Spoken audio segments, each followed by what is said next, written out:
Hello. Welcome to the first episode of the Loyola Progressive Democrats Club's podcast.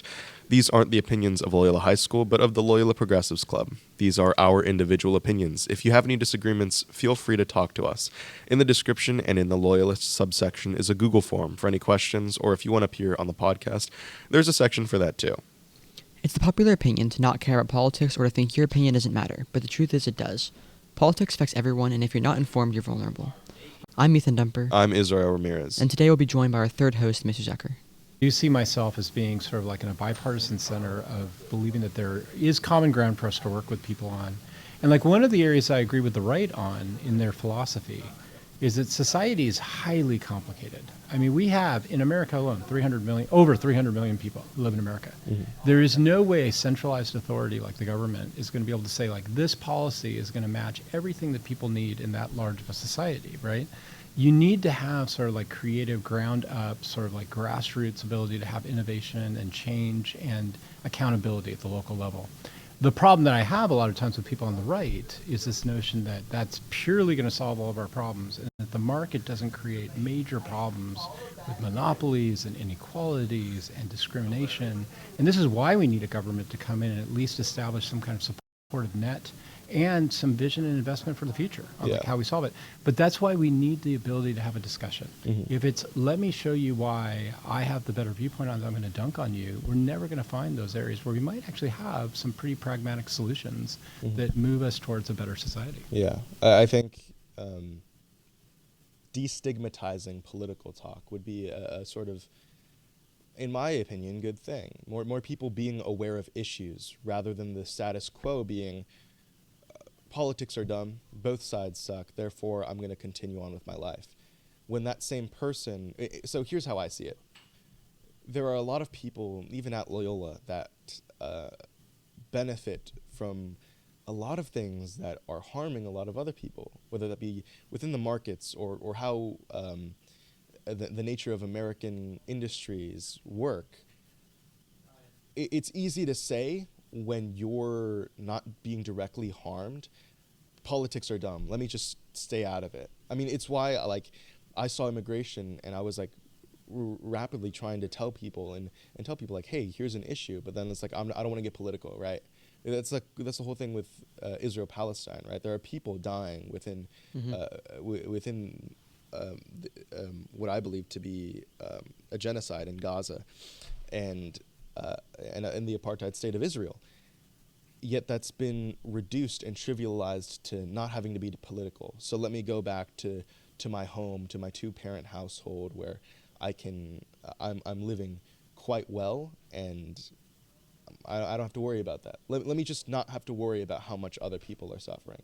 And I think when we talk more about politics, when we hear more discussions, then more people learn more perspectives they weren't even thinking about. I mean, I think this is like the definition of like the meme, like the face-eating leopards meme, like the idea of like the person who's upset.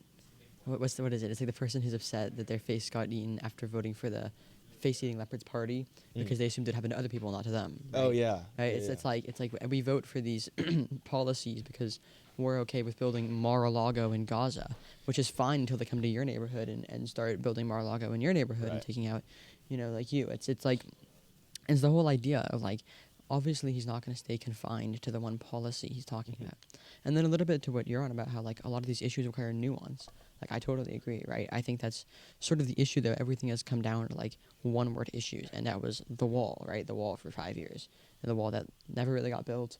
Maybe it would have worked. Obviously, it would have needed to have come with comprehensive immigration reform, which I think that the Democrats did try and put forward at the end of the Biden-Harris administration.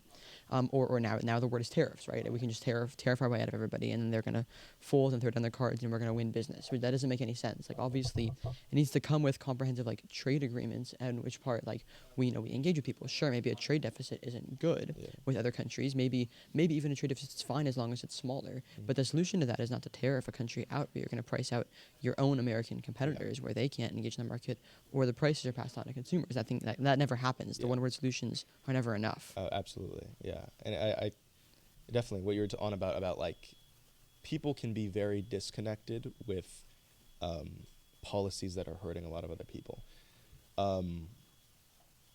I'm Latino. Don't know if you could tell, but well, it would really pain me when I would see, and I live in a highly dense Latino area, when I would see people so open going to where I work and being so proud of being a Trump supporter. And like a lot of the defense, like I know some people that are undocumented. Well, they were adults, and their children were telling them to vote for Trump, and I was like, why? You realize like he doesn't want people that look like he doesn't want, quote, illegal aliens. Some racist rhetoric. He doesn't want you in this country, and he says, well, he doesn't want the bad people in this country. He doesn't want he doesn't want the people committing crimes in this country. He doesn't want the bad illegals, right? And I think that's just like, because in my opinion, the amount of bad illegals is so small. Let me see if I can find it here. Right.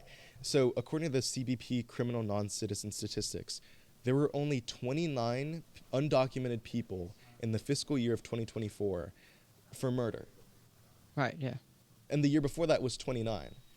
When we're hearing all these stories about how immigrants are killing Americans, they're bringing fentanyl. Fentanyl is brought in through legal ports of entry. That's what the Department of Homeland Security tells us.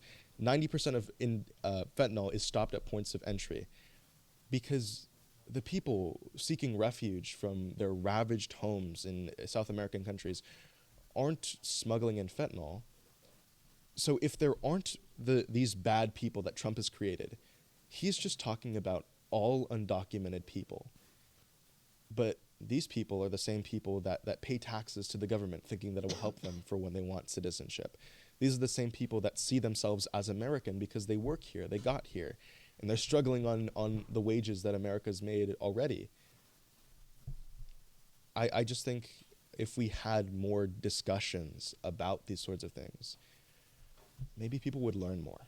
Well, Yeah. I think a big part of it is contextual. And so, because when you look at like when these rises of people like getting so upset and stigmatizing, because you're absolutely right. If you take a look at the undocumented population, everybody always brings up these big stories that happen where you'll have like the one undocumented person who's committed like a heinous crime kind of a thing, right?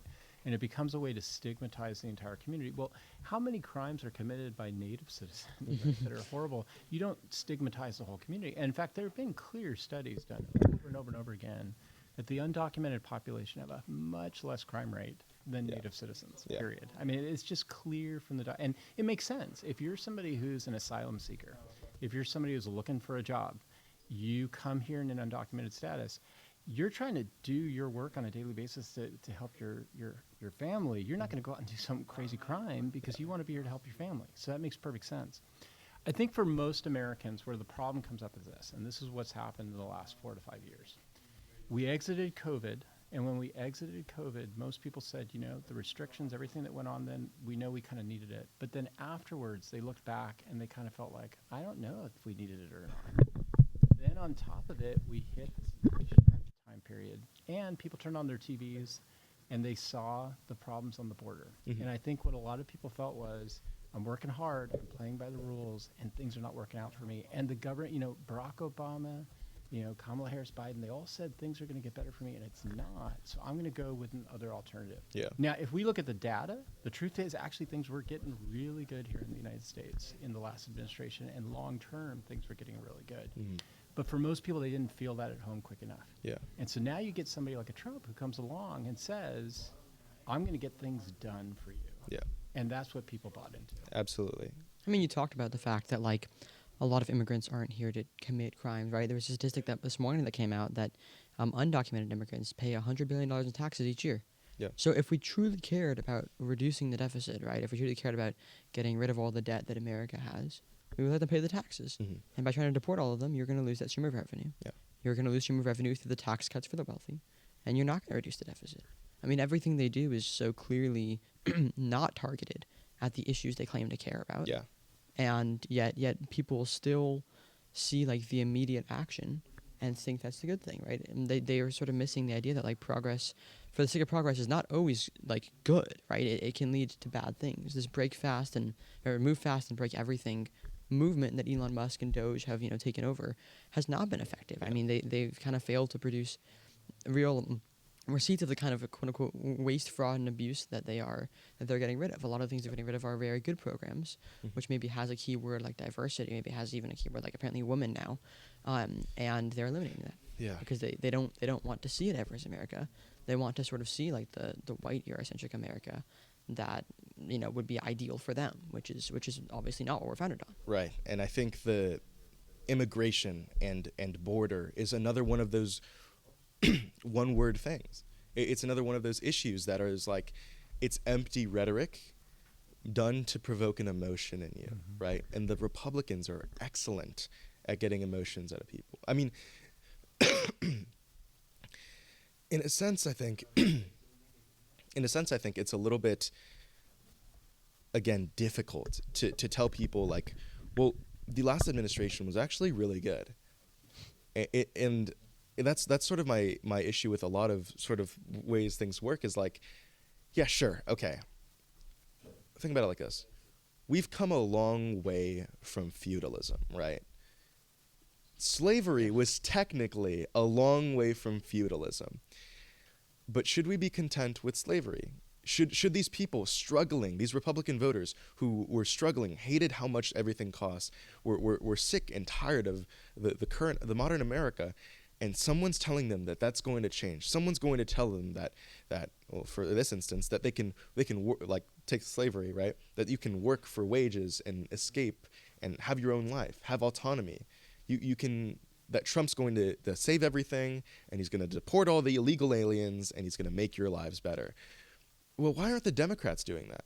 And why don't we have a party that's effectively countering what the Republicans are saying and actually doing those things, by the way? I think one of Kamala Harris's solutions to healthcare or something was something about making Medicaid at home. I could be wrong, but it was like at-home Medicaid for people 55 and older. I'm like, what is that? Really? Do you think that's going to get you elected? I mean, sure. Would it be marginal progress? Maybe. But effectively communicate, promote Medicare for all, and make the Republicans say that they don't want everyone in America to have free health care. And I just think effective communication isn't what we have in the Democratic Party. We have a bunch of people who are content with taking the money of donators and just, continuing to lose. Like why was Kamala Harris parading around with Liz Cheney thinking that people were going to love that? I think we need to see effective policies being proposed and solutions and communicating solutions. Honestly, I mean, I thought that could have been effective, and I think to a certain degree it probably was, right? There probably was the moderate voter who said, wow, if Liz Cheney is this opposed to Donald Trump, she's going to stand next to Kamala Harris and endorse her for the campaign. What I think was what we failed to do was we failed to recognize the broader trends of the campaign, and that was one thing. That was the economy, right? Voters felt the economy was handled poorly. This is been factually debunked, right? Like it could have been a lot worse. It was actually handled fairly well, right? Inflation came down to around close to 2% by the time the Biden administration left. But what happened was we did not have a cohesive message. There was nothing that was saying like the economy may not ideal as the way you thought it, but it could have been a lot worse. And we recognized that Donald Trump did have a cohesive message. He walked around and he spouted about no taxes on tips. He talked about all of his major talking points were somehow tied to money, and that was because that's what people cared about. Mm-hmm. And so, yeah, we can stand up on a stage with Liz Cheney. We can show this kind of bipartisanship, but then we also need to somehow tie in the broader message of economics. And I think that's probably why we lost the last election. We lost so poorly in the last election, is because we were lacking that kind of clear and straightforward messaging that needed to occur. Well, so I kind of disagree with you guys on a few things, but not completely. So I think the area I agree with you guys on, that the Democrats have been really bad on for a long time, has been messaging on a variety of levels. Like for me personally, I so wish that the Democrats would actually come up with media stations that counter things like, for example, Prager University. Prager University on the right has been incredibly successful at selling their message, not just to a broader population, but now to young people as well. We need something that's going to counter that explains to people in a way that's fun, that's exciting, that's engaging on what the left actually stands for and what it is that our vision is. And this is where I do agree.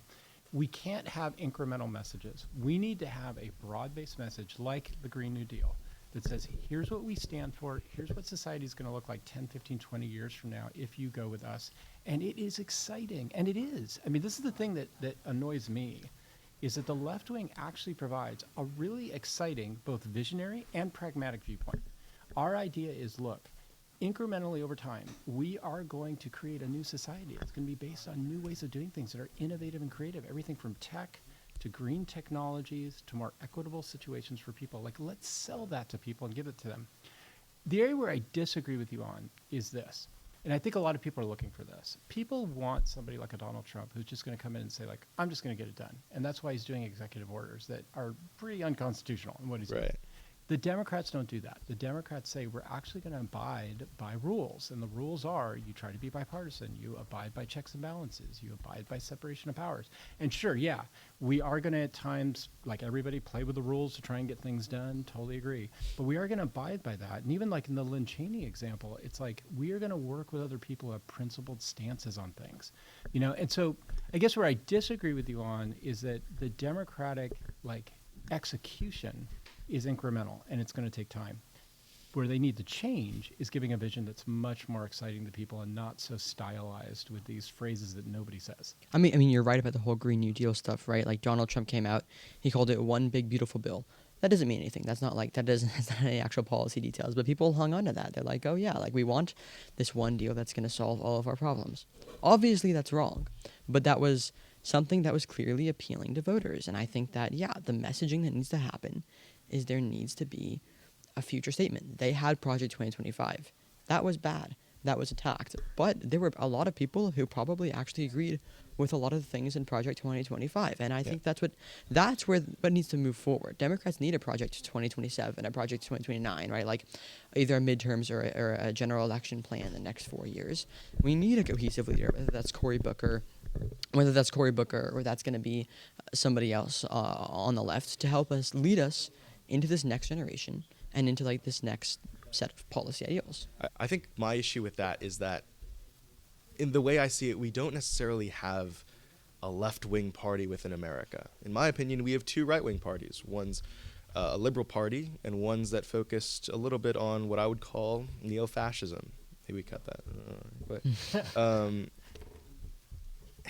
And when we have things like Nancy Pelosi,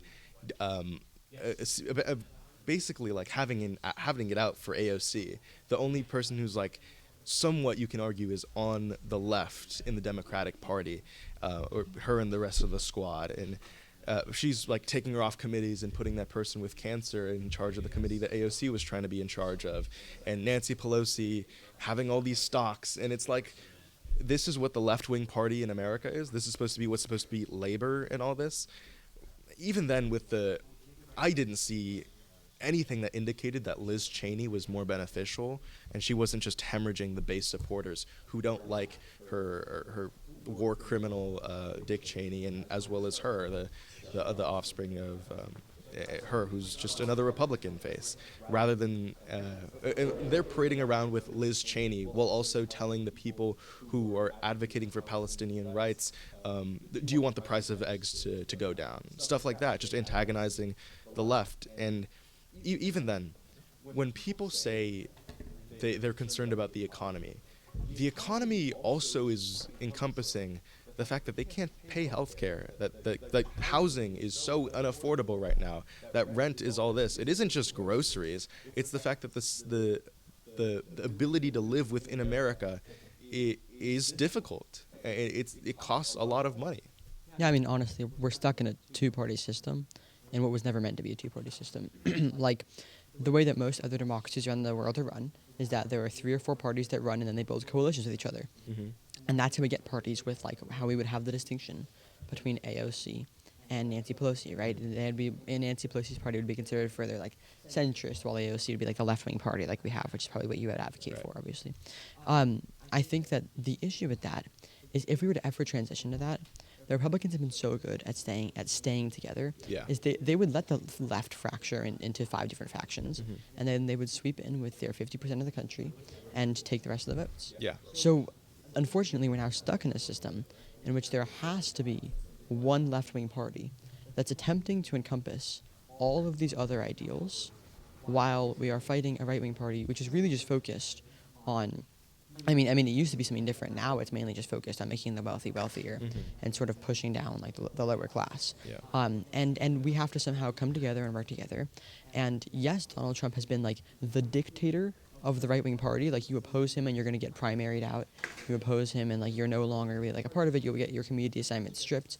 And that's sort of the issue. Like, we are like, at first we allowed to have ourselves to have debate within the party, and now when we do have debate and we have arguments, we're now seen as like less unified, and that makes it harder to push forward any agenda that we may want to have. It makes it harder to push forward any really like any real change that we want to do, because we're stuck fighting each other. We're told that like the left wing is unorganized, and I think that comes with, in my mind, it's kind of crazy because like a lot of people aren't left wing. Well, a lot of people are left wing in America, but the policies that they're told to support in order to be Democrats aren't left wing, and the Republicans have been really good at using rhetoric and persuasion in the media to make it seem that everyone who doesn't like Trump is quote unquote a leftist, or they're those liberals who A radical leftists and liberals.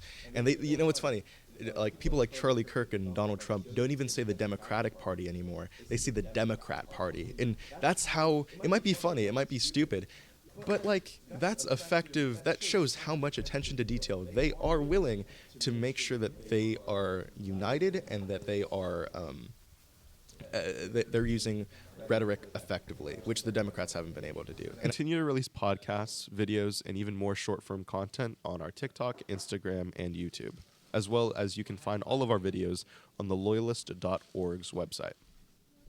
That's all today. Thank you for joining us.